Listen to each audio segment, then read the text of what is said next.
15 ліпеня 1410 года паблізу ад мястэчка Грунвальд польска-літвінскія войскі разграмілі армію Тэўтонскага ордэна. У гэты час старажытная дзяржава літвінаў дасягнула найбольшага росквіту. Межы вялікага княства працягнуліся ад Балтыйскага да Чорнага мора, а на некаторы час пад пратэкцыяй літвінаў апынулася і Чэхія. На думку даследчыкаў, Вітаўт пазнаёміўся з правадыром чэхаў Янам Жыжкай яшчэ на Грунвальдскім полі. Спачатку чэшскі полк пажадаў перайсці на бок немцаў, але потым застаўся разам з хавруснікамі. Тады яны яшчэ не ведалі, што гэты крок потым шмат чаго вырашыць у лёсе абодвух народаў. За год да гэтага папа рымскі выдаў буллу супраць чэшскага прапаведніка Яна Гуса.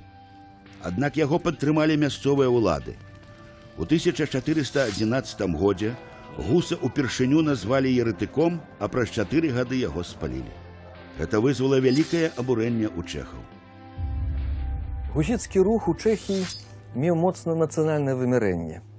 Як звычайна, у сярэднявеччы ўсе гэтыя рухі грамадскія яны адбываліся пад рэлігійнымі лозунгамі.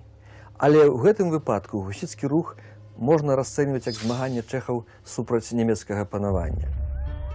Ян Гус выступаў за вяртанне царквы да першапачатковых хрысціянскіх каштоўнасцей. Напрыклад, ён негатыўна ставіўся да продажу індульгенцый і царкоўных пасад, адмаўляў неабходнасць сляпога падчынення святарам і ўладзе. Для свайго часу ідэі пражскага прапаведніка сталі рэвалюцыйнымі. Расправа над паслядоўнікамі Яна Гуса і фактычная залежнасць чэхаў ад святой рымскай імперыі прывялі да пражскага паўстання. Ян Жыжка штурмаў узяў ратушу і ўлада ў сталіцы перайшла да гусітаў. У хуткім часе Чэхія, якая знаходзілася пасярэдзіне каталіцкай Еўропы, аказалася ў ізаляцыі. І пры падтрымцы імператара святой рымскай імперыі супраць бунтуючай краіны быў сабраны першы арганізаваны крыжовы паход. У пошуку хавруснікаў чэхі звяртаюцца да Ягайлы і Вітаўта. Ягайла не пагадзіўся, але Вітаўта прапанова зацікавіла.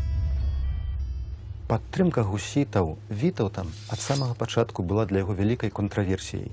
Усё ж саюз манарха хрысціянскага з еретыкамі, якімі былі гусіты, у вачах хрысціянскай Еўропы мог вельмі моцна псаваць яго аўтарытэт, яго рэпутацыю.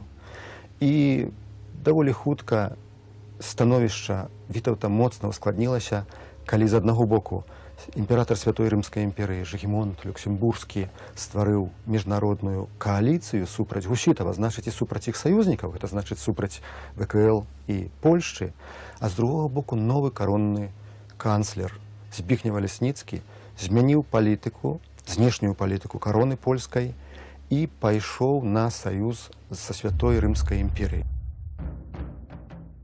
Чэхі прапанавалі Вітаўту карону, але той не мог пайсці супраць усяго каталіцкага свету і афіцыйна адмовіўся ад яе. Нягледзячы на гэта, ён паслаў у Прагу свайго пляменніка Жыгімонта Корбутавіча. І Карыбут 7 гадоў прысутнічаў на палітычнай арэне Чэхіі як вельмі актыўны дзеяч.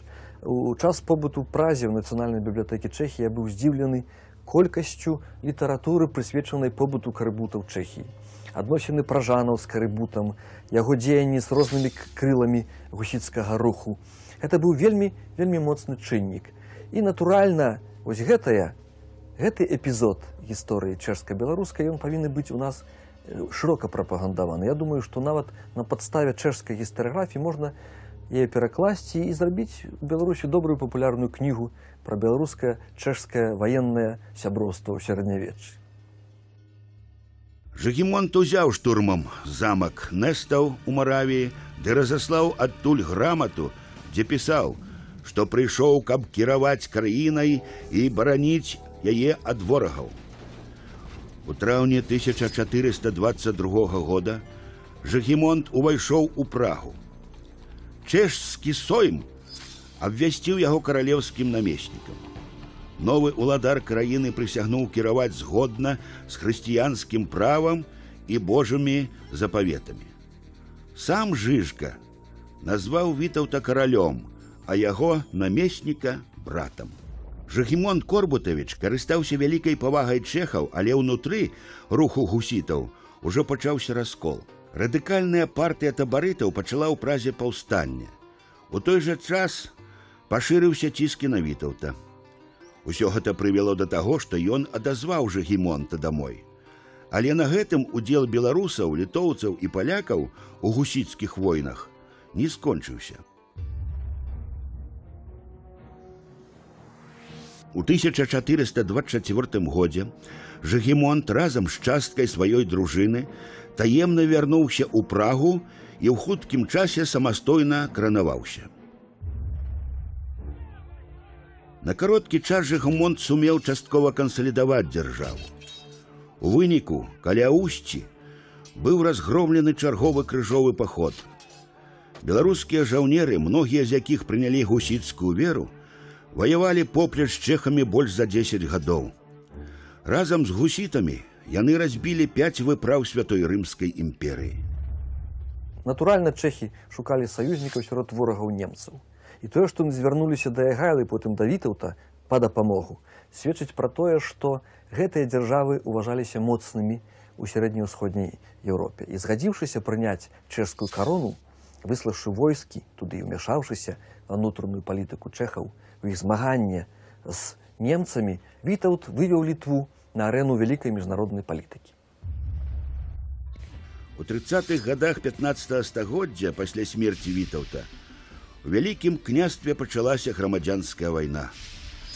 Адначасова зноў абастрыліся адносіны паміж рознымі групоўкамі гусітаў. Жыгімон быў вымушаны пакінуць спадзяванні на карону, але яго імя было назаўсёды ўпісана ў гісторыю Чэхіі.